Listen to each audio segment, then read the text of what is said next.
No convulso cenário europeu do final do século XIX, um novo tipo de ódio começou a germinar: o antissemitismo racial. Longe dos antigos preconceitos religiosos, tratava-se de uma doutrina pseudocientífica que pretendia explicar o progresso e a decadência das civilizações através da pureza do sangue. Nessa atmosfera saturada de nacionalismo, teorias eugênicas e crises sociais, nasceria Adolf Hitler, um jovem frustrado que transformaria os seus fracassos pessoais numa cruzada ideológica. A sua passagem por Viena, marcada pelo pensamento pangermânico e pelo ressentimento social, moldou uma mente que procurava culpados externos para a sua derrota interior. Através de figuras como Schönerer, Luger e Wagner, Hitler absorveu uma visão do mundo onde o judeu era símbolo de corrupção moral, decadência cultural e ameaça existencial. A derrota alemã na Primeira Guerra Mundial não só devastou um império, mas alimentou a narrativa de traição e conspiração. Hitler encontrou então a chave para o seu discurso: transformar o sofrimento nacional numa missão de redenção. Este documentário explora as raízes psicológicas, ideológicas e políticas do ódio que transformou um homem marginalizado no arquiteto do maior crime do século XX. Viena e Linz, a origem ideológica do antissemitismo moderno na Europa.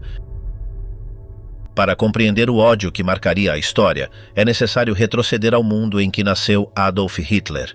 A Europa, no final do século XIX, respirava um ar carregado de tensões étnicas, teorias raciais e ressentimentos sociais, onde germinou o antissemitismo moderno, uma ideologia que transformou os antigos preconceitos religiosos numa doutrina racial com pretensões científicas.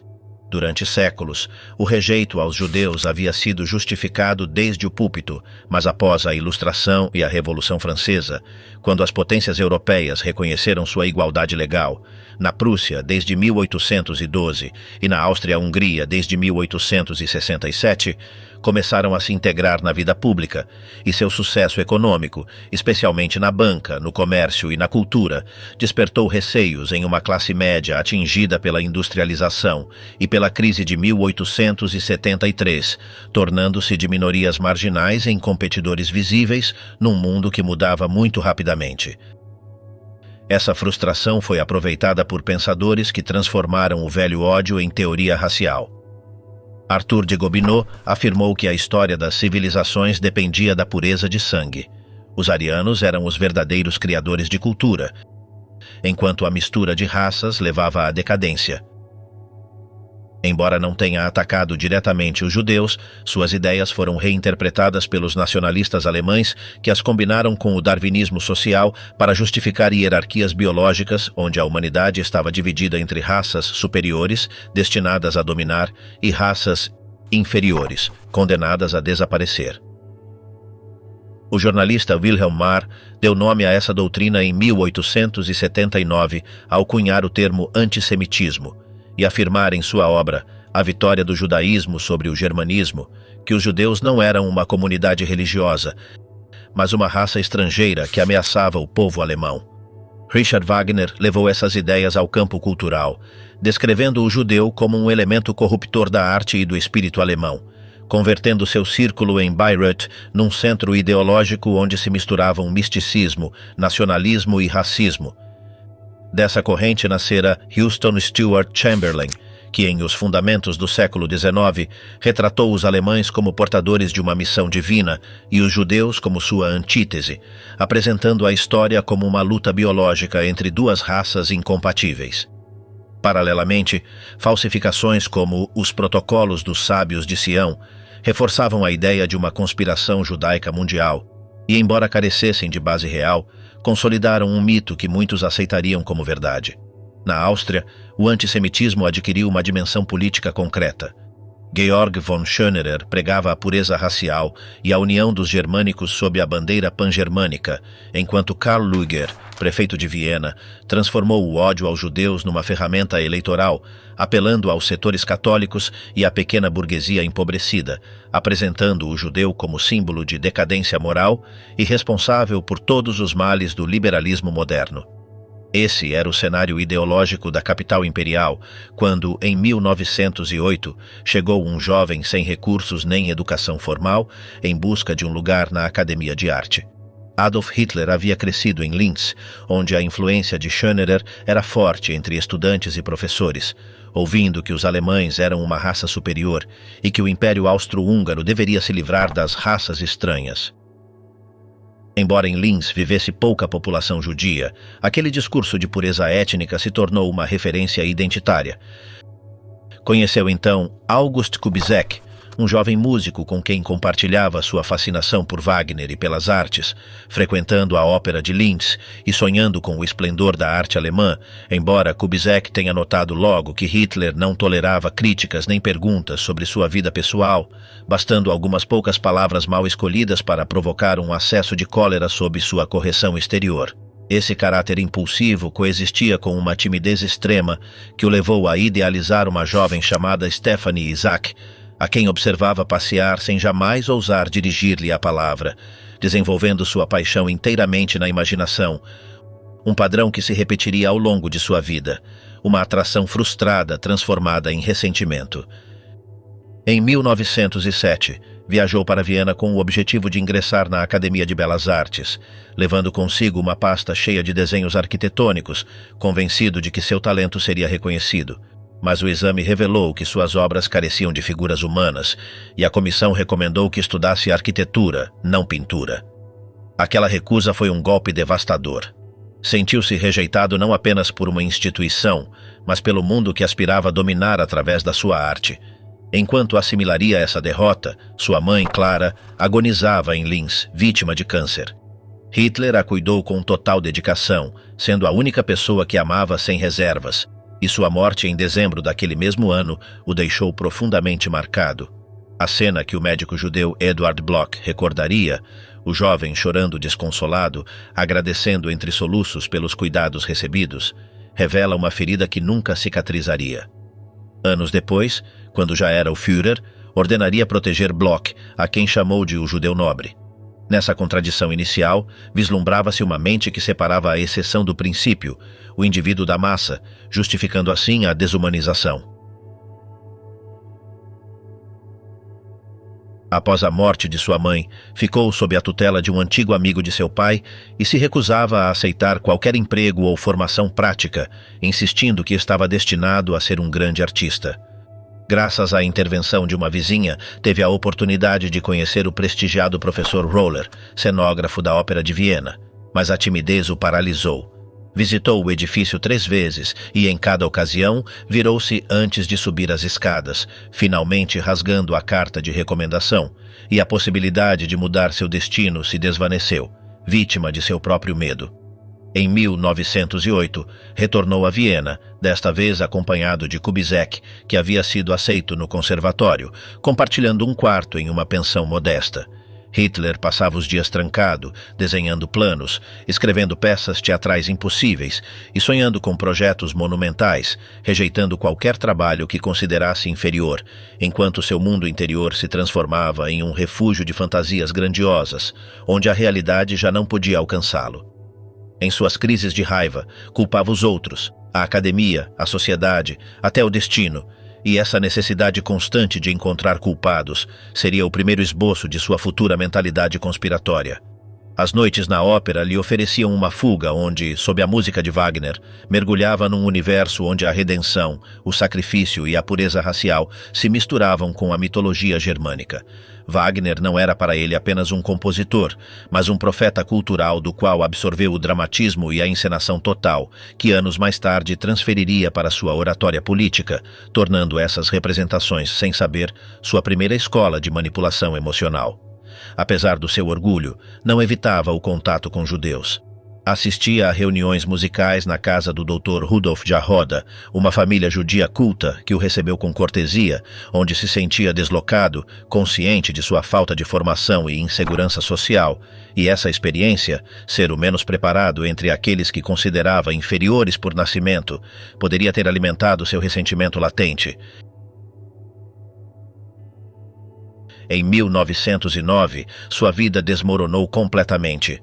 Novamente rejeitado pela academia e sem recursos, caiu na indigência, vagou pelas ruas, dormiu em abrigos e chegou a mendigar comida, enquanto sua aparência, outrora impecável, se degradou até a miséria. Nos abrigos, conheceu Reinhold Hönisch, um vagabundo que lhe propôs pintar postais e vendê-los na rua, e Hitler aceitou, embora com medo da polícia e vergonha de sua aparência, sendo essa sua primeira fonte de renda estável, um trabalho precário que lhe devolveu uma sensação de controle. Com o tempo, alcançou um pequeno equilíbrio na Casa dos Homens da rua Meldemannstrasse, um abrigo organizado onde cada residente tinha seu próprio quarto. Ali passaria 4 anos, lendo compulsivamente, pintando aquarelas e participando de longas discussões políticas. Formando sua visão de mundo, ouviu as ideias pan-germânicas que exaltavam a pureza do povo alemão e desprezavam a mistura racial do Império Austro-Húngaro, admirando Schönerer e o prefeito Lueger, que usavam o antissemitismo como ferramenta política. No entanto, os testemunhos contemporâneos indicam que durante esses anos ele ainda não era antissemito, falava com respeito pela cultura judaica, mantinha amizade com comerciantes como Samuel Morgenstern e vendia seus quadros quase exclusivamente a marchantes judeus, a quem considerava mais justos nos pagamentos do que os cristãos. O seu ódio, portanto, ainda não havia nascido. Estava apenas a germinar, alimentado por frustrações pessoais e pela atmosfera ideológica de uma Viena saturada de racismo e nacionalismo. A pobreza extrema e o isolamento reforçaram a sua desconfiança em relação aos outros. Evitava o contato físico, rejeitava a intimidade e mantinha-se distante até mesmo com os poucos amigos que tinha. Essa solidão prolongada, somada aos sucessivos fracassos, moldou uma personalidade oscilante entre o vitimismo e a megalomania, vendo-se a si mesmo como um gênio incompreendido, destinado a grandes obras que o mundo era incapaz de reconhecer, com uma autoestima tão alta quanto frágil. Precisava de se sentir especial, mas cada fracasso o devolvia ao ressentimento, e essa contradição interna, entre sentir-se escolhido e sentir-se humilhado, gerou um terreno fértil para as ideias paranoicas. Em 1913, decidido a abandonar o império que desprezava, mudou-se para Munique com um jovem aprendiz chamado Rudolf Häusler, não querendo servir no exército austro-húngaro, que considerava um símbolo de decadência multicultural. Na Baviera, encontrou um ambiente mais afim, uma sociedade que exaltava a identidade alemã e olhava com desconfiança para os estrangeiros, vivendo modestamente, vendendo aquarelas em cafés e cervejarias e mantendo a disciplina externa que contrastava com o seu mundo interior caótico. Munique seria o seu último refúgio antes da guerra e também o ponto onde confluíram todas as suas tensões. A nostalgia pela grandeza alemã, o rancor contra Viena, a frustração de um artista fracassado e o desejo de se redimir por meio de uma causa superior. Ainda não tinha encontrado um inimigo concreto, mas o quadro mental já estava construído. A sua vida, marcada pela sensação de ter sido humilhado e marginalizado, precisava de uma explicação que o isentasse de responsabilidade. Quando a guerra estourou no verão de 1914, Hitler tinha 25 anos e uma vida marcada pelo fracasso. A sua passagem por Viena e sua breve estadia em Munique não lhe tinham dado nem estabilidade nem rumo. No seu interior coexistiam a frustração do artista rejeitado e a convicção de que o destino ainda lhe reservava uma missão transcendental. A notícia da mobilização foi para ele uma revelação. Em Mein Kampf, recordaria esse momento com uma mistura de exaltação e fervor místico, dizendo ter se ajoelhado para agradecer ao céu pela oportunidade de viver tempos tão grandiosos, sentindo não medo, mas uma sensação de redenção. Apesar de ser cidadão austríaco, conseguiu alistar-se como voluntário no exército bávaro. Um detalhe que os oficiais passaram por alto em meio ao caos administrativo do início do conflito, sendo atribuído ao 16º Regimento de Infantaria de Reserva, conhecido como o Regimento List. Em outubro de 1914, partiu para a Bélgica e conheceu o horror nas trincheiras de Ypres. Dos 3.600 homens do regimento, apenas 600 sobreviveram, e Hitler saiu ileso, embora o seu uniforme tenha ficado destroçado pelas balas, convencendo-o essa primeira experiência de morte massiva de que a sobrevivência era sinal de destino. Pouco depois foi promovido a cabo e designado como mensageiro, uma tarefa arriscada, mas menos miserável do que a vida nas trincheiras, levando ordens entre o posto de comando e as linhas da frente. Em uma ocasião, uma explosão matou quase toda a sua equipa de oficiais e Hitler sobreviveu milagrosamente. Em 3 semanas, tinha escapado 2 vezes da morte. Essa mistura de horror e sorte reforçou a sua sensação de estar protegido por uma força superior, uma ideia que mais tarde se tornaria parte do seu discurso messiânico. Pela primeira vez, Hitler encontrou um ambiente onde se sentia útil e aceito. No regimento, encontrou a comunidade que nunca tivera, uma estrutura hierárquica, companheirismo e uma causa comum, sendo descrito pelos seus superiores como disciplinado, reservado e cumpridor. Evitava os debates políticos, salvo quando alguém duvidava da vitória alemã, momento em que a sua calma aparente se rompia em explosões de ira patriótica, acreditando cegamente na invencibilidade da Alemanha. Durante esses anos, não há indícios de um antissemitismo ativo. Os seus camaradas lembravam de um homem silencioso, obcecado com a ordem, que não mostrava hostilidade para com os judeus.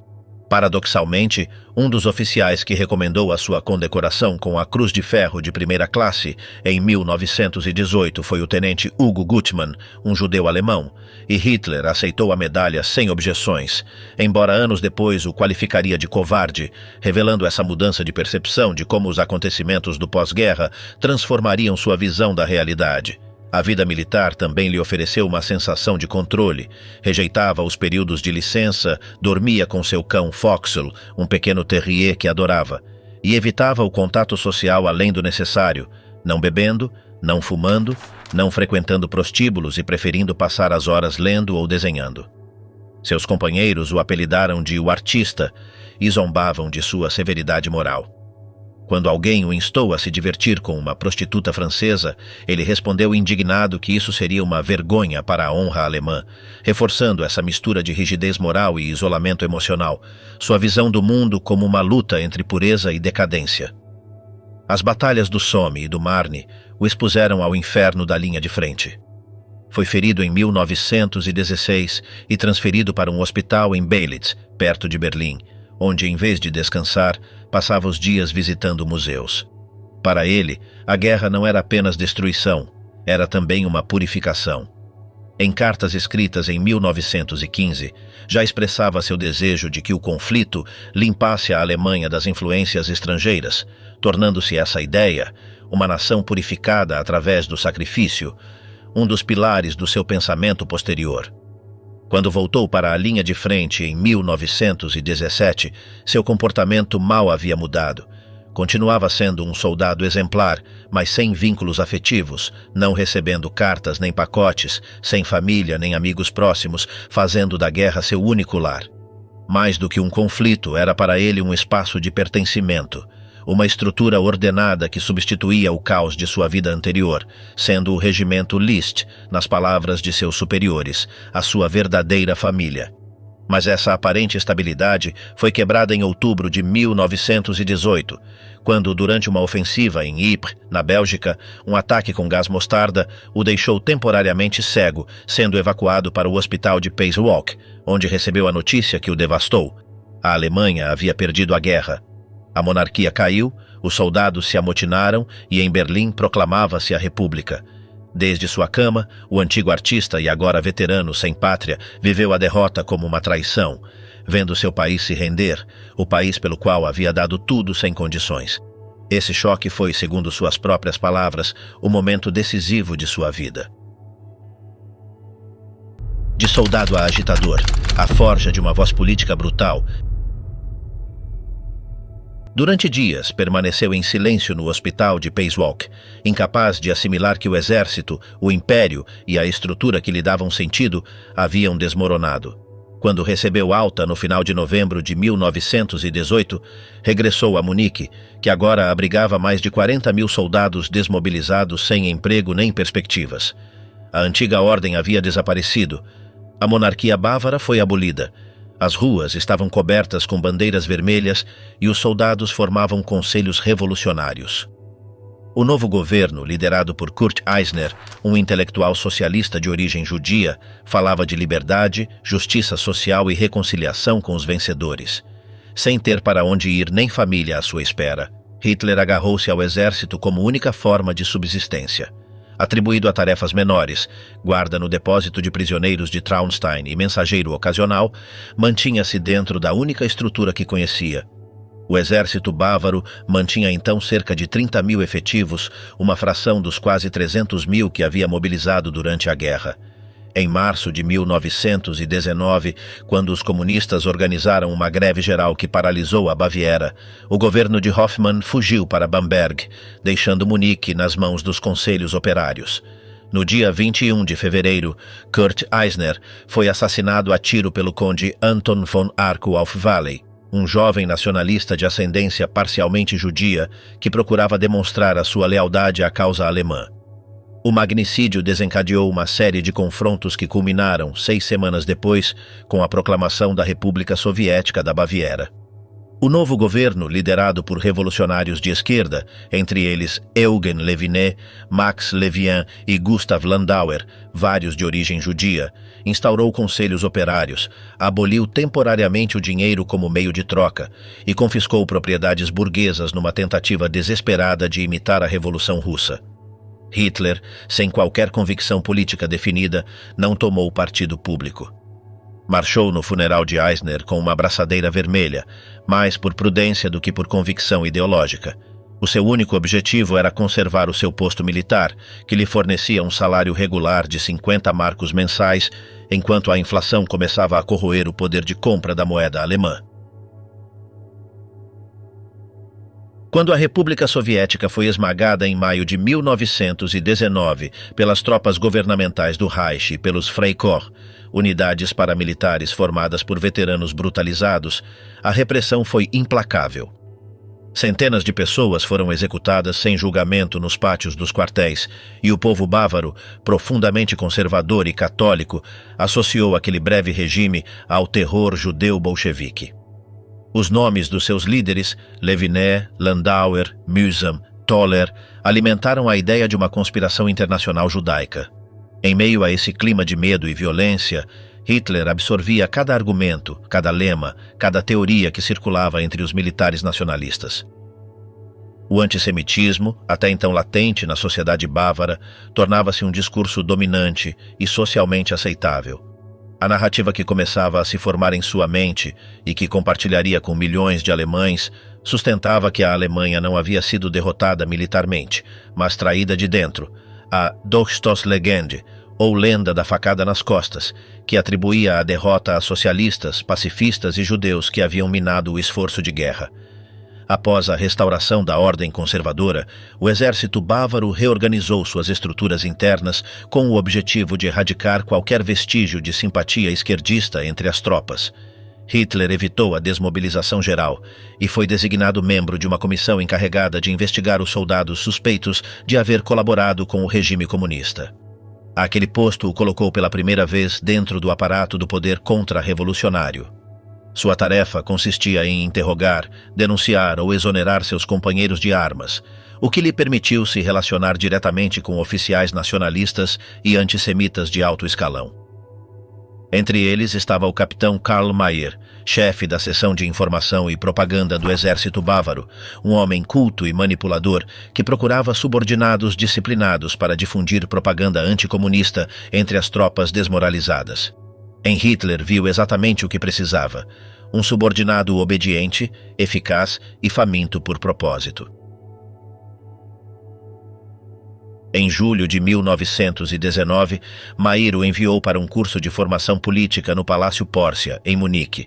O seminário reuniu vários instrutores ultranacionalistas, entre eles o economista Gottfried Feder, conhecido pela sua teoria de romper as correntes do interesse escravizante.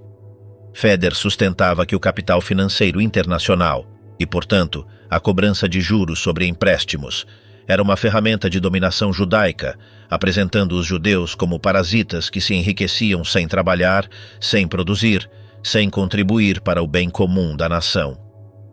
Aquelas ideias impressionaram profundamente Hitler, que já procurava há anos uma explicação coerente para a ruína alemã e seu próprio fracasso pessoal.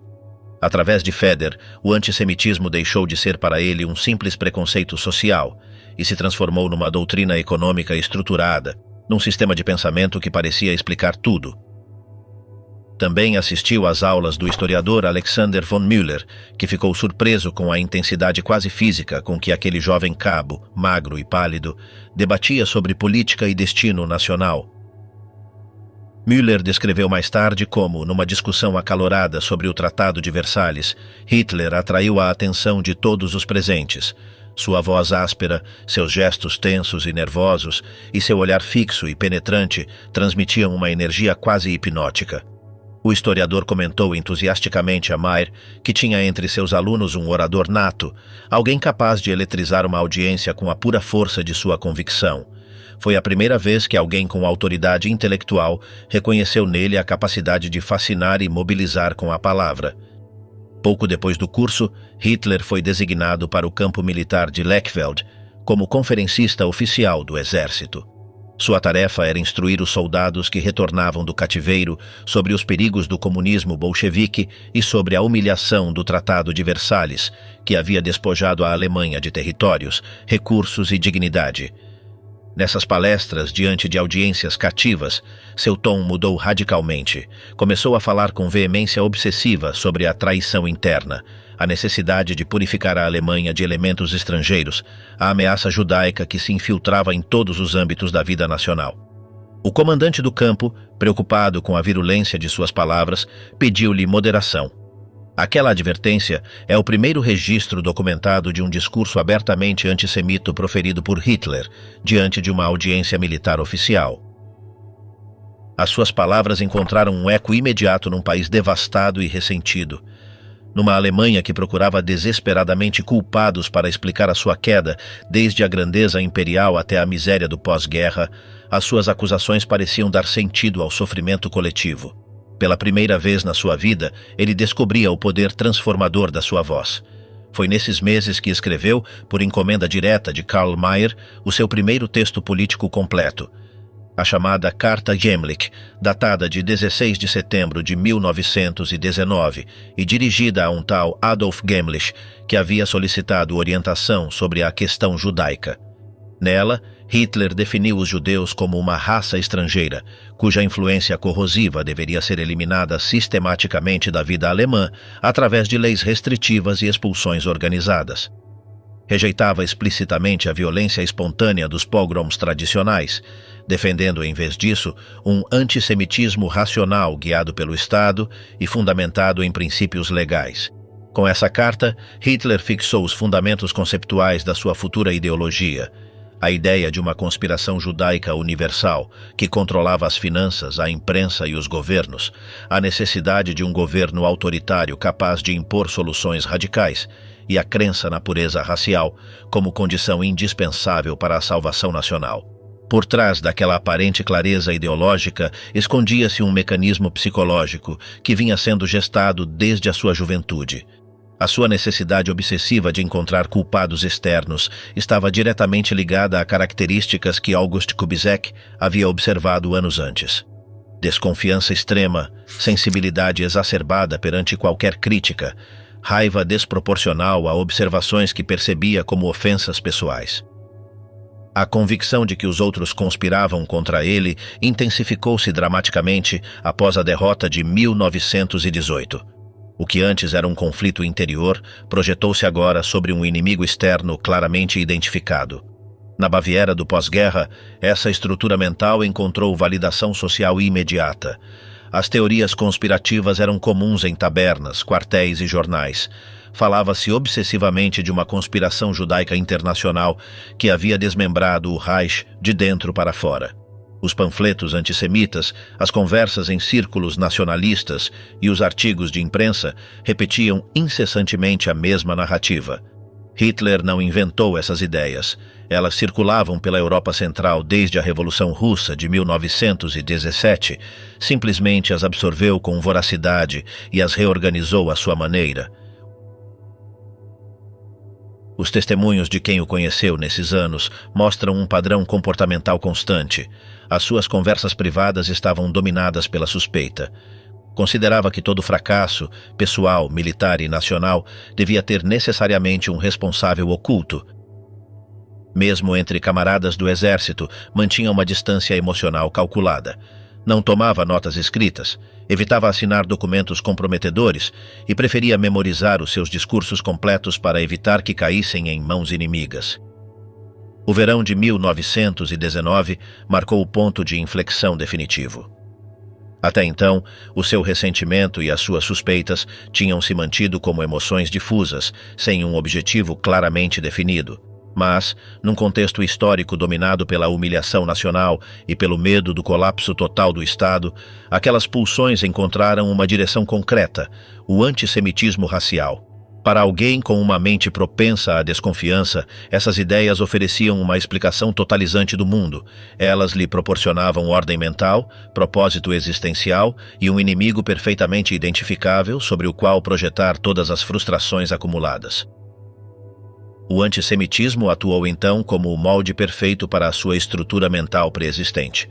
Na sua percepção distorcida, os judeus já não eram indivíduos com biografias próprias, como havia sido o Dr. Bloch, os Jahoda ou os marchantes que lhe compravam aquarelas, mas uma força secreta que ameaçava a nação de dentro para fora, infiltrada em todos os níveis de poder. A propaganda Völkisch e os discursos oficiais do Reichswehr ofereceram-lhe um quadro conceptual, onde o seu ressentimento pessoal se transformou numa certeza ideológica aparentemente fundamentada. Esta simbiose entre psicologia individual e ideologia coletiva criou um círculo de retroalimentação constante. Quanto mais absorvia as ideias antissemitas do ambiente, mais se aguçavam os seus traços de desconfiança. E quanto mais desconfiava instintivamente do mundo, mais precisava de uma narrativa estruturada que justificasse essa desconfiança.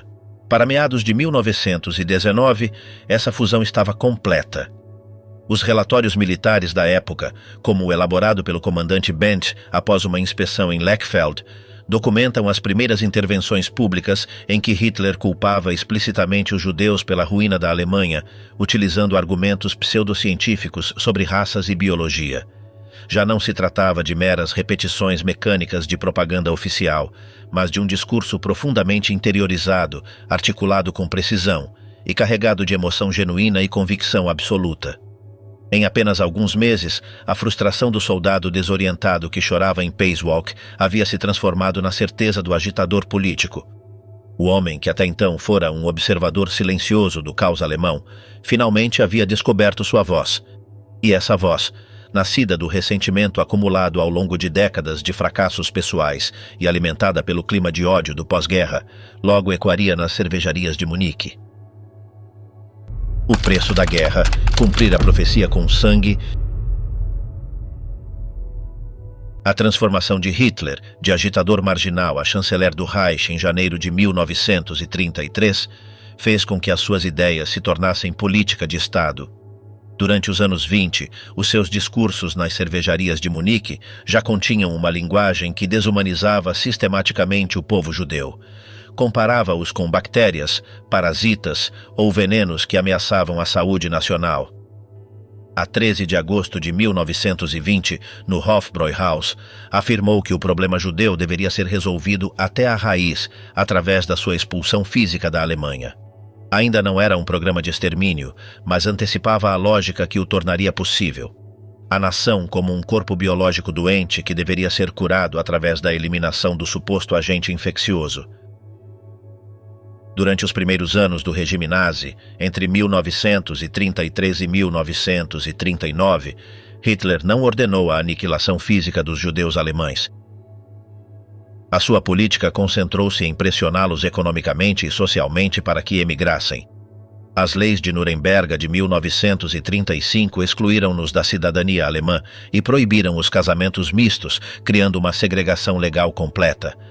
A arianização confiscou negócios judeus, que foram transferidos para proprietários alemães.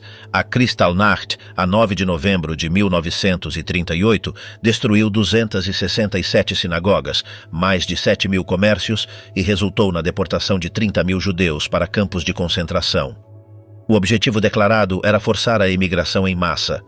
Entre 1933 e 1939, aproximadamente 280 mil judeus abandonaram a Alemanha, deixando para trás propriedades e patrimônio.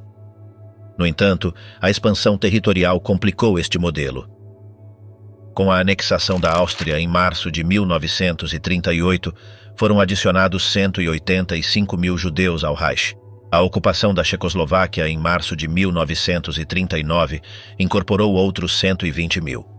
A invasão da Polônia em setembro desse ano colocou sob controle alemão quase 2 milhões de judeus polacos, a maior comunidade judaica da Europa. A imigração deixou de ser viável. Não havia países dispostos a receber milhões de refugiados e a guerra fechou as rotas de fuga. O regime começou então a explorar alternativas mais radicais. O primeiro projeto foi o Plano Nisko-Lublin de outubro de 1939, idealizado por Adolf Eichmann para concentrar os judeus numa reserva na Polônia ocupada, perto do rio San. A operação deportou cerca de 95 mil judeus, antes de ser suspensa em abril de 1940, devido a conflitos logísticos com o governo geral de Hans Frank. Em junho de 1940, após a queda da França, surgiu o Plano Madagascar. Deportar 4 milhões de judeus europeus para a ilha francesa no Oceano Índico. O plano exigia 120 barcos e 4 anos de operações, mas a continuidade da guerra com a Grã-Bretanha, que controlava as rotas marítimas, tornou-o impraticável. Estes projetos partilhavam um objetivo comum: eliminar a presença judaica sem recorrer ainda ao assassinato em massa sistemático. A mudança decisiva chegou com a preparação para a invasão da União Soviética. A 30 de março de 1941, Hitler reuniu mais de 200 oficiais da Wehrmacht na chancelaria do Reich e apresentou a campanha como uma guerra de aniquilação contra o judeu-bolchevismo. Ordenou que os comissários políticos soviéticos, muitos deles judeus, fossem executados assim que fossem capturados, violando as convenções de guerra. Os 4 Einsatzgruppen foram organizados com 3 mil homens das SS, da polícia e do SD, atribuídos aos grupos de exércitos Norte, Centro, Sul e ao 11º Exército. A sua missão oficial era garantir a retaguarda, mas as suas ordens reais incluíam o fuzilamento de judeus, funcionários comunistas e ciganos. Quando a Operação Barbarossa começou a 22 de junho de 1941, os Einsatzgruppen iniciaram as execuções em massa. Durante os primeiros meses, os fuzilamentos concentraram-se nos homens judeus em idade militar, apresentados como colaboradores dos partisanos. Mas em agosto de 1941, as ordens foram ampliadas. Mulheres e crianças foram incluídas sistematicamente. A 29 e 30 de setembro, na ravina de Babi Yar, perto de Kiev, o Einsatzgruppe C executou 33.771 judeus em 2 dias. Até ao final de 1941, os Einsatzgruppen tinham assassinado mais de 500 mil pessoas no território soviético. O discurso de 30 de janeiro de 1939 forneceu a justificação ideológica para esta escalada. Nesse dia, ao comemorar o 6º aniversário da sua chegada ao poder, Hitler pronunciou perante o Reichstag o que mais tarde seria conhecido como a sua profecia: se os financistas judeus internacionais arrastassem novamente a Europa para uma guerra mundial, o resultado não seria a bolchevização da terra e a vitória do judaísmo, mas a aniquilação da raça judaica na Europa. Não foi uma frase improvisada. Hitler repetiu-a em pelo menos 10 ocasiões entre 1939 e 1945, convertendo-a no eixo retórico do genocídio. A profecia funcionava em múltiplos níveis.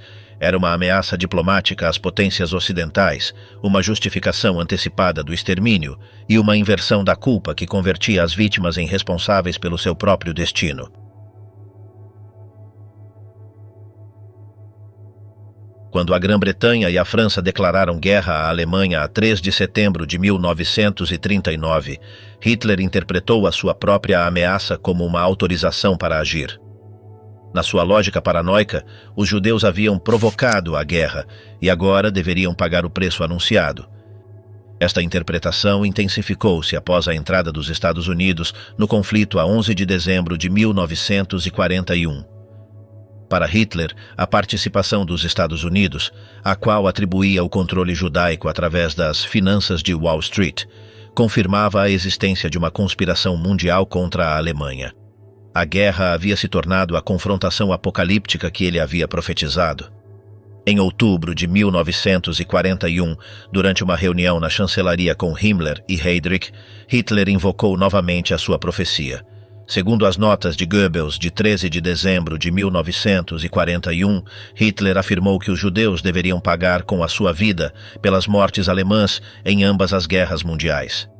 A 12 de dezembro, um dia depois de declarar guerra aos Estados Unidos, Hitler reuniu-se com os Gauleiter, chefes regionais do partido, e lembrou-lhes a sua advertência de 1939, acrescentando que agora deve ser cumprida. 3 semanas depois, a 20 de janeiro de 1942, Reinhard Heydrich presidiu a Conferência de Wannsee num subúrbio de Berlim, onde 15 oficiais nazis coordenaram a logística da solução final: a deportação sistemática de 11 milhões de judeus europeus para campos de extermínio na Polônia. A lógica que sustentava esta decisão combinava elementos paranoicos e narcisistas. Cada revés militar confirmava a convicção de Hitler de que a Alemanha estava a ser sabotada por uma conspiração judaica que controlava simultaneamente a Inglaterra, os Estados Unidos e a União Soviética. Os judeus eram, na sua mente, tanto o inimigo visível nos territórios ocupados, como a força invisível que movia os aliados. Quando a Wehrmacht foi detida diante de Moscou em dezembro de 1941 e os Estados Unidos entraram na guerra, Hitler interpretou a situação como a repetição de 1918, uma nova facada nas costas. A resposta deveria ser preventiva: vingar-se antes da derrota final. Este raciocínio tornou-se explícito no seu discurso de 30 de janeiro de 1942, terceiro aniversário da profecia original. Perante o Reichstag, Hitler declarou que a guerra só poderia terminar de 2 formas: com a aniquilação dos povos arianos ou com o desaparecimento do judaísmo na Europa. Citando a lei do talião do Antigo Testamento, transformou o extermínio num código de justiça invertida: a vingança como ato de equilíbrio cósmico. A 14 de fevereiro de 1942, numa conversa com o seu círculo íntimo, comparou a tarefa de eliminar os judeus com o trabalho de Louis Pasteur e Robert Koch contra as bactérias, uma missão de higiene racial necessária para restabelecer a ordem natural. Por trás dessa analogia médica, escondia-se a racionalização definitiva do genocídio, o assassinato em massa apresentado como ato de cura. Em novembro de 1942, após o desembarque aliado no norte de África, a Operação Tocha, Hitler repetiu a sua profecia perante uma audiência no Löwenbräukeler de Munique. Garantiu que aqueles que se haviam rido das suas advertências já não riem mais, proclamando implicitamente que o extermínio estava em curso. Nessa altura, os campos de extermínio operavam a plena capacidade: Chelmno desde dezembro de 1941, Belzec desde março de 1942, Sobibor desde maio, Treblinka desde julho e as câmaras de gás de Auschwitz-Birkenau desde a primavera de 1942. Entre 1942 e 1943, estes centros assassinaram mais de 2 milhões de judeus através de gás Zyklon B e monóxido de carbono. Os motivos que Hitler expressava publicamente reduziam-se a um esquema constante: os judeus haviam provocado a guerra, causado milhões de mortes alemãs e ameaçavam destruir a civilização ariana. Ao exterminá-los, acreditava restabelecer o equilíbrio do mundo e assegurar o que chamava de reconciliação entre os povos, uma paz impossível enquanto existissem. Esta ideia de curar a humanidade através do genocídio sintetizava a fusão entre a sua estrutura paranoica e a sua visão messiânica de si mesmo. Segundo interpretações historiográficas posteriores, como a proposta por Philippe Bourrin em Hitler e os Judeus, o extermínio funcionou como uma vingança antecipada, uma forma de compensar a derrota que temia antes de a sofrer. Se a Alemanha caísse, pelo menos o seu inimigo mortal teria sido destruído. Esta lógica explica por que, mesmo quando a situação militar se tornou desesperada em 1944, o regime continuou a desviar recursos ferroviários cruciais para deportar judeus húngaros para Auschwitz enquanto o Exército Vermelho avançava em direção ao Reich. Em 1942, o pensamento de Hitler havia alcançado uma forma fechada e inquebrantável. A profecia de 1939 não foi uma advertência diplomática, mas um reflexo da sua própria estrutura mental. O que começou como uma ameaça retórica transformou-se no projeto de aniquilação mais sistemático da história moderna. O extermínio de aproximadamente 6 milhões de judeus europeus entre 1941 e 1945 não foi o resultado de um plano elaborado desde o início, mas a culminação de uma escalada onde ideologia, oportunidade, guerra total e as patologias mentais de um ditador absoluto se fundiram numa maquinaria de morte sem precedentes. A obsessão de Hitler com os judeus foi, em última instância, a cristalização da sua incapacidade de aceitar a realidade.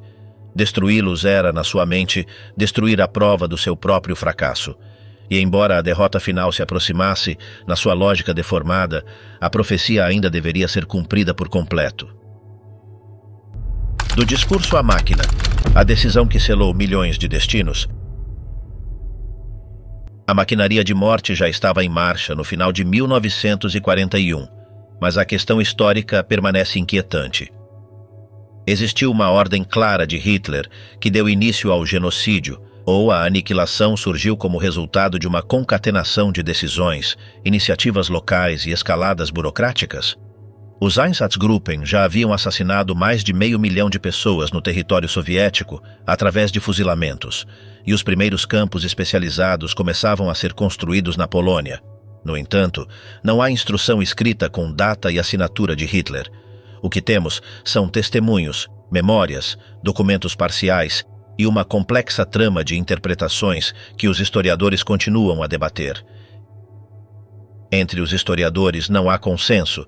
Os intencionalistas colocam um ponto de inflexão na segunda metade de 1941 e afirmam que, nesse período, Hitler tomou uma decisão de grande alcance que desencadeou todo o processo. Os funcionalistas, por sua vez, negam a existência de um mandato único e argumentam que a violência escalou por iniciativas territoriais e pela dinâmica das estruturas repressivas. Ambos os enfoques reconhecem, no entanto, que 1941 foi o ano em que a política para com os judeus mudou de forma irreversível. Das expulsões e planos de realojamento, passou-se a métodos de extermínio sistemático e centralizado. A chave para compreender esse momento reside na mentalidade de Hitler, que acreditava firmemente que existia um poder judeu oculto capaz de dirigir a política externa das potências inimigas. Na sua visão distorcida, os líderes dos Estados Unidos, Grã-Bretanha e União Soviética eram simples instrumentos dos instigadores judeus, que moviam os cordelinhos das sombras. A partir dessa convicção, a sua obsessão com a vingança e a purificação não era apenas ideológica, mas também uma resposta emocional aos contratempos militares e políticos que começavam a ameaçar a sua autoridade. Neste debate, ganham especial relevância 3 testemunhos que, apesar das suas limitações, fornecem uma luz direta sobre a gênese da solução final. O primeiro provém de Adolf Eichmann, gravado na Argentina em 1957 pelo jornalista holandês Willem Sassen, num ambiente onde Eichmann se sentia seguro e sem pressão judicial. Ele afirmou que em 1941 o Führer ordenou a aniquilação física do inimigo judeu.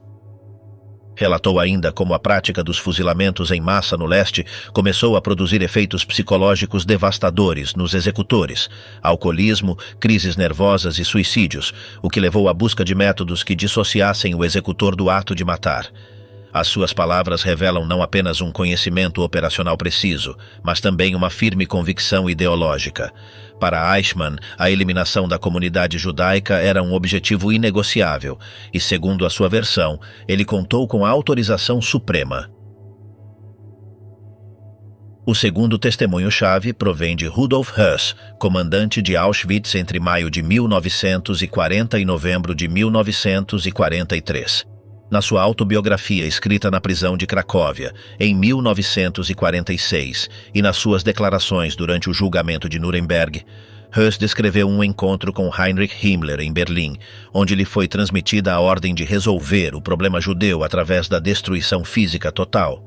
Segundo Höss, Himmler explicou-lhe que o Führer ordenou a solução final da questão judaica e lhe atribuiu Auschwitz como local ideal por razões logísticas. Situada na Alta Silésia, a região estava bem conectada por ferrovia, suficientemente isolada de populações civis e tinha espaço para a expansão. Höss insistiu que a instrução lhe chegou no verão de 1941, situando-a entre junho e julho, e que era terminante. Todo judeu capturado deveria ser eliminado sem exceção. A precisão das suas notas sobre os procedimentos técnicos e a concordância de muitos detalhes com outras evidências documentais tornaram o seu testemunho uma peça central para quem defende que existiu uma diretiva decisiva vinda do mais alto nível do poder nazi. O terceiro testemunho relevante, embora menos conhecido, é o de Kurt Gerstein, oficial das SS, que presenciou as operações de extermínio em Belzec e Treblinka em agosto de 1942. Gerstein redigiu um relatório detalhado em 1945, antes de sua morte na prisão, descrevendo como Christian Wirth, supervisor dos campos de extermínio da Operação Reinhard, lhe explicou que todo o sistema operava sob ordens diretas do Führer transmitidas por Himmler. Embora Gerstein não tenha presenciado nenhuma ordem diretamente, o seu testemunho confirma que nos níveis operacionais se entendia que a autorização vinha da cúpula do regime. No entanto, os críticos da teoria de uma ordem pontual levantaram objeções sérias. A mais argumentada critica que, se a ordem foi dada no verão de 1941, torna-se difícil explicar por que o assassinato industrializado em campos como Auschwitz não começou imediatamente, mas apenas na primavera de 1942, quase um ano depois. Entre as explicações plausíveis estão o tempo necessário para desenhar, construir e adaptar a infraestrutura física, a busca por procedimentos tecnicamente viáveis e menos traumáticos para os executores e a coexistência de iniciativas locais que já praticavam assassinatos em massa de várias formas e com diferentes métodos. Um mandato, em princípio, teria requerido um período de preparação técnica, logística e administrativa antes de se traduzir num programa plenamente operacional em escala continental. Essa combinação de decisões centrais e dinâmicas locais ajuda a compreender por que a documentação direta do Führer é tão esquiva. Hitler evitava sistematicamente deixar registros escritos que pudessem comprometer-lhe pessoalmente. E a própria arquitetura do regime nazi favorecia a delegação de implementações a subordinados com considerável autonomia prática. Esse sistema de autoridade carismática, descrito pelo historiador Ian Kershaw como trabalhar em direção ao Führer, significava que os comandos intermediários interpretavam os desejos de Hitler e tomavam iniciativas sem necessidade de ordens explícitas. Por essa razão, alguns historiadores afirmam que bastou uma autorização tácita ou um sinal verde verbal que habilitou Himmler e seu aparato para passar da eliminação seletiva à aniquilação sistemática. No início de 1941, Hitler ainda via utilidade em manter os judeus europeus vivos. Eram o seu peão de troca, um recurso que poderia utilizar para pressionar ou chantagear as potências ocidentais. Mas essa lógica desmoronou-se durante o verão. A publicação da Carta do Atlântico, assinada por Churchill e Roosevelt, a 14 de agosto de 1941, marcou um ponto de não retorno. Os princípios proclamados, autodeterminação, paz duradoura e rejeição à expansão territorial, excluíam a Alemanha nazi de qualquer futuro ordenamento internacional. Com esse gesto, o valor político do refém judeu desvanecia-se. Apenas um mês depois, a 11 de setembro de 1941, Roosevelt ordenou à Marinha dos Estados Unidos disparar contra qualquer navio alemão que ameaçasse as suas rotas. Era uma declaração de guerra de facto, embora sem nome oficial. Na mente de Hitler, esse fato confirmava que o seu inimigo real, o poder judeu internacional, havia decidido destruí-lo. A partir desse momento, as ameaças retóricas já não bastavam. Se o chantagem falhara, o castigo devia ser cumprido. No início do outono de 1941, enquanto essa decisão política amadurecia, Auschwitz transformava-se silenciosamente num laboratório de morte. Entre agosto e outubro desse ano, enquanto a Wehrmacht avançava cada vez mais nas estepes russas, Hitler oscilava entre o entusiasmo pelos sucessos iniciais e a desesperança pelos contratempos logísticos. As vitórias de Kiev e Briansk em setembro reacenderam seu otimismo, mas logo o avanço foi interrompido pelo barro outonal e o frio precoce. A possibilidade de um novo 1918, a derrota e o colapso de dentro para fora, começou a obsessivamente tomar-lhe a mente. Neste clima de frustração militar, sua estrutura mental encontrou uma saída. Se a Alemanha falhasse, seria culpa dos judeus, os mesmos que, segundo sua narrativa, haviam apunhalado pelas costas o Reich na guerra anterior. No final de outubro de 1941, Hitler já não estava mais a advertir. Ele começou a agir. As deportações de judeus alemães foram realizadas abertamente, sem disfarces, quase como uma demonstração de força para o mundo. Os trens partiam para o leste e os jornais internacionais informavam sobre isso. Era uma mensagem inequívoca dirigida àqueles que ele considerava responsáveis em Londres e Washington. Se a Alemanha fosse desafiada, os judeus da Europa pagariam o preço. Mas quando percebeu que sua ameaça também não alteraria a política externa das potências, o próximo passo, a eliminação sistemática, tornou-se inevitável. Os primeiros testes com gás letal não foram feitos com prisioneiros judeus, mas com 600 prisioneiros de guerra soviéticos e 250 doentes polacos do Hospital do Campo. A 3 de setembro de 1941, Karl Fritsch, subcomandante do campo, selou as janelas do porão do Bloco 11 com terra e despejou cristais de Zyklon B, um pesticida à base de ácido cianídrico, utilizado habitualmente para desinfetar barracões, através de aberturas no teto. A operação não foi completamente eficaz. Muitos não morreram de imediato devido à dosagem insuficiente, e o ar permaneceu contaminado durante dias. Mas o resultado convenceu as autoridades de que aquela substância poderia ser transformada num método eficaz e, sobretudo, menos traumático psicologicamente para os verdugos do que os fuzilamentos cara a cara. 2 semanas depois, a 16 de setembro de 1941, o procedimento foi repetido com um novo grupo de 900 prisioneiros soviéticos. Desta vez, com mais gás e melhor vedação, a morte chegou rapidamente. O crematório do campo principal, dotado de um sistema de ventilação mecânica e um telhado plano de concreto, oferecia as condições ideais para aperfeiçoar a técnica. A partir desse momento, Auschwitz começou a modificar a sua infraestrutura física de forma acelerada. O que havia começado como um campo de concentração para prisioneiros políticos polacos estava a preparar-se para assumir uma função radicalmente distinta: o extermínio industrial de comunidades inteiras. Os historiadores que estudaram este período consideram que esses testes foram o passo decisivo para o assassinato industrializado. Embora a historiadora alemã Karin Orff tenha interpretado os primeiros gaseamentos como parte do regime habitual de repressão, dirigido contra doentes mentais ou prisioneiros de guerra considerados improdutivos, as evidências técnicas e os testemunhos sugerem que foram algo mais. Experimentos deliberados para medir a eficácia do gás com vistas a um massacre em massa de populações civis. O próprio Höss recordaria depois nas suas memórias que o Zyklon B agiu de forma tão rápida e completa que imediatamente permitiu pensar na sua utilização para uma destruição em grande escala de comunidades inteiras. Nesse detalhe técnico, condensava-se uma decisão política de enormes dimensões.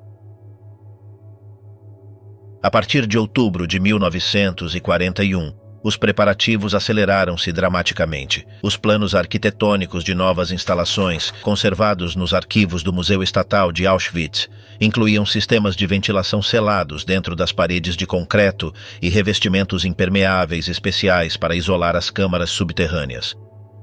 Segundo o historiador norte-americano Michael Ted Allen, especialista na dimensão empresarial do Holocausto, essas mudanças não buscavam apenas uma simples melhoria sanitária. Foram projetadas especificamente para suportar a pressão física e o pânico de milhares de vítimas morrendo simultaneamente. Também procurou-se que as câmaras ficassem subterrâneas, não pela eficiência térmica ou para economizar materiais, mas para que os gritos não fossem ouvidos fora do perímetro e para manter as operações ocultas, mesmo aos outros prisioneiros do campo. Cada modificação arquitetônica respondia a um propósito funcional preciso: transformar a eliminação numa operação silenciosa, tecnicamente repetível e visualmente oculta. Os primeiros contratos para a construção dessas estruturas datam dos primeiros dias de outubro de 1941. A empresa Topf und Söhne, de Erfurt, especializada em fornos crematórios industriais, enviou seus engenheiros Kurt Prüfer e Fritz Sander a Auschwitz para planejar o novo sistema de incineração em massa. A partir desse momento, o campo passou a integrar uma rede mais ampla de extermínio, que em breve incluiria os campos da Operação Reinhard, Belzec, Sobibor e Treblinka. As datas de construção desses centros coincidem cronologicamente com a fase de transição técnica em Auschwitz, o que reforça a hipótese de que a decisão geral já havia sido tomada a nível central e estava sendo executada paralelamente em vários pontos do território controlado pelo Reich. O suposto vazio temporal entre o verão de 1941 e a primavera de 1942, argumento central de Ort para questionar o testemunho de Höss, se desfaz quando se observa essa cadeia documentada de obras, testes técnicos e planejamentos arquitetônicos. Os meses intermediários não foram de inatividade política ou indecisão, mas sim de desenvolvimento técnico e infraestrutural. Se Himmler realmente transmitiu a ordem de Hitler durante esse período, o tempo transcorrido até os primeiros gaseamentos em massa de judeus deportados, que começaram em março de 1942, pode ser perfeitamente entendido como a fase necessária de preparação do sistema que tornaria possível a solução final em escala continental. A análise psicológica da memória de Höss também adquire relevância metodológica. Os estudos modernos sobre testemunhos e memória traumática mostram que as datas específicas geralmente se confundem com facilidade, especialmente quando associadas a fatos semelhantes ou repetidos no tempo. Höss lembrava de dois momentos distintos relacionados a Himmler: o encontro inicial em Berlim no verão de 1941 e a visita posterior do mesmo chefe das SS a Auschwitz em julho de 1942, para inspecionar o progresso das instalações. Ambos os episódios compartilhavam o mesmo contexto temático, ordens e diretrizes relacionadas ao extermínio, o que explicaria a fusão ocasional de memórias em sua narrativa posterior. Porém, a intensidade emocional do primeiro mandato, descrito por ele como uma ordem pesada que o deixou perturbado, torna altamente plausível que ele realmente o tenha recebido em 1941, quando ainda não existiam precedentes operacionais de campos de extermínio especializados no leste ocupado. As provas materiais e documentais também apontam para essa direção. Os contratos de construção preservados, as faturas da empresa Topf und Söhne, as visitas documentadas de engenheiros e as adaptações arquitetônicas do campo mostram que a decisão de transformar Auschwitz num centro de morte industrial precedeu cronologicamente a criação dos outros campos especializados. Não foi uma iniciativa local improvisada por Höss, mas claramente uma extensão de um projeto decidido nas esferas mais altas do poder nazi e coordenado a partir de Berlim. Se aceitarmos essa sequência cronológica e documental, o suposto vazio entre a ordem política e sua aplicação prática se reduz a um período tecnicamente lógico de preparação infraestrutural. A linha temporal adquire então coerência interna. Decisão política no verão de 1941. Experimentos técnicos iniciais em setembro, planejamento arquitetônico detalhado em outubro-dezembro e expansão operacional do sistema a partir da primavera de 1942. Assim, a imagem que se impõe é a de um processo complexo, onde convergem vários elementos simultâneos. Um líder que havia expressado ameaças ideológicas desde 1939, com consequências políticas concretas. A decisão de comandos intermediários como Himmler e Heydrich, que interpretaram, aceleraram e executaram essas diretrizes.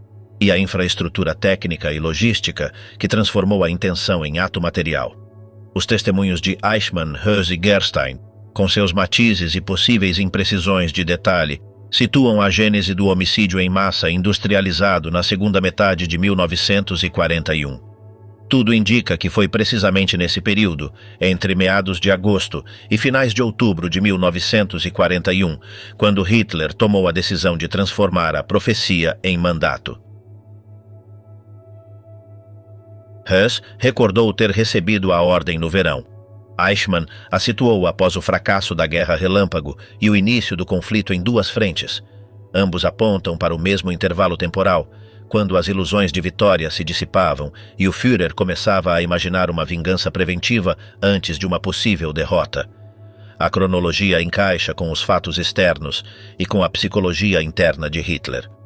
Em agosto, já percebia o risco de um colapso militar após a Carta do Atlântico, e em outubro sua frustração perante o estancamento da Frente Oriental atingia seu ponto mais alto. O seu pensamento, dominado pelo ressentimento e pela lógica da conspiração, não contemplava alternativas. Se os judeus eram a causa de todos os males, a sua destruição era a única solução. Embora não disponhamos de um documento assinado por Hitler que encerre de forma legalista a questão, a evidência acumulada, testemunhal, documental e material, aponta para a existência de uma autorização decisiva desde o topo do regime que desencadeou o processo. Sem essa decisão política de alto nível e sem a vontade coordenada das instituições que a executaram, o projeto genocida não teria alcançado a sua escala industrial sem precedentes. Das palavras proféticas pronunciadas em janeiro de 1939 às câmaras de gás de Auschwitz em 1942, existe uma linha direta que conecta ideologia, decisão política e extermínio em massa. Esse intervalo entre a ameaça e a execução marca o passo decisivo do discurso ao crime. O que até então tinha sido retórica ou instrumento político converteu-se em ação planificada. A guerra no leste, as tensões diplomáticas e a perda de valor do refém judeu confluíram num mesmo ponto: a decisão de eliminar, de uma vez por todas, aqueles que Hitler considerava o inimigo absoluto. O antissemitismo racial não foi uma aberração repentina, mas sim o resultado de séculos de preconceito transformados em ideologia política. Numa Europa desorientada pela guerra, pela pobreza e pelo nacionalismo, Hitler converteu o ressentimento coletivo numa doutrina de extermínio. A sua história mostra como uma sociedade culta e moderna pode justificar o crime absoluto quando o ódio se reveste de razão e autoridade. Compreender esse processo é essencial. Revela que a barbárie não nasce do caos, mas da obediência cega a uma ideia que promete redenção à custa da própria humanidade.